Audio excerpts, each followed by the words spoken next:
ఇక హైదరాబాద్ లో గణేష్ నిమజ్జనానికి కూడా అన్ని ఏర్పాట్లు ఇప్పటికే పూర్తయిపోయాయి. ఇక కాసేపట్లో తెలంగాణ సీఎం రేవంత్ రెడ్డి కూడా ఖైరతాబాద్ వినాయకుడిని దర్శించుకుంటారు. ఆ తర్వాత శోభాయాత్రకి నిమజ్జనానికి సంబంధించిన అన్ని ఏర్పాట్లు ప్రారంభమవుతాయి. ఇక అక్కడున్న తాజా పరిస్థితిని మా ప్రతినిధి నుమాన్ ఖైరతాబాద్ గణేశుడి దగ్గర నుంచి వివరాలు అందిస్తారు. నుమాన్, ఓవర్ టు యు.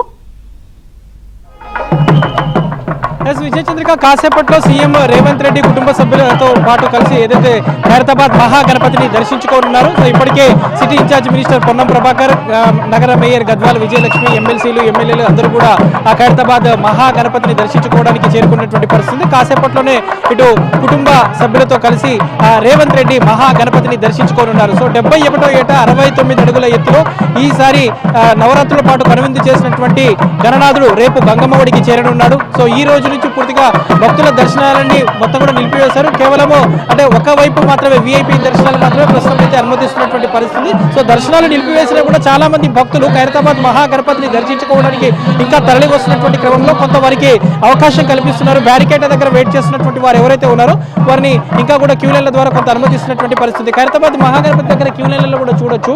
సో భక్తులైతే వస్తూనే ఉన్నటువంటి సిచ్యువేషన్ అయితే మనకు కనిపిస్తుంది. మరోవైపు కాసేపట్లోనే సీఎం రేవంత్ రెడ్డి దంపతులు ఖైరతాబాద్ మహాగణపతిని దర్శించుకోనున్నారు. గత ఏడాది కూడా సీఎం రేవంత్ రెడ్డి ఇటు కుటుంబ సమేతంగా ఖైరతాబాద్ మహాగణపతిని దర్శించుకున్నారు.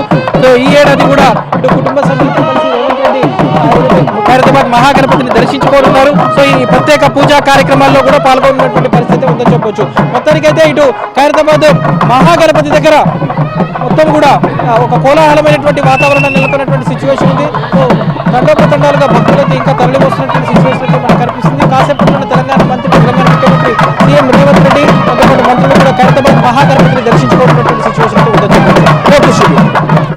థ్యాంక్ యూ నుమాన్, వివరాలు అందించినందుకు.